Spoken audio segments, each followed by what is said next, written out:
ഇത്രയൊക്കെ വലിയ കുട്ടിയായോ സൈത്തവളെ കുട്ടി? ചാടി നീക്കാനൊക്കെ ആയോ?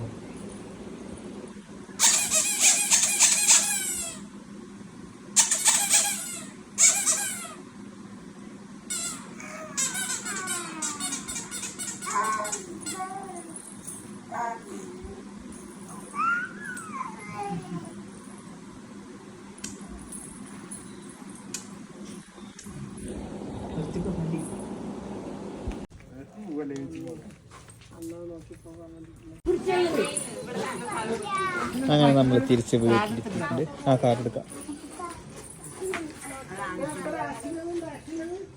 മണിയേ അപ്പൊ നമ്മളിതാ തിരിച്ചു വന്നിട്ടുണ്ട്. ഇതിൽ മണി സുന്ദരി പെണ്ണായിട്ട് നിൽക്കുന്നുണ്ട്. കണ്ടോ ഡ്രസ്സ് ഒന്നും ഇടാൻ നിൽക്കണോ കുട്ടി? ഇനി കൊണ്ടുപോലെ കാണണ്ടല്ലോ. ഡ്രസ്സ് ഇടാൻ നടന്നോ? ഞാൻ കാണിച്ചല്ലോ തന്നെ. ബാങ്ക് വിളിച്ചാൽ പാൻ കാർഡ് സബ്മിറ്റ് ചെയ്യാൻ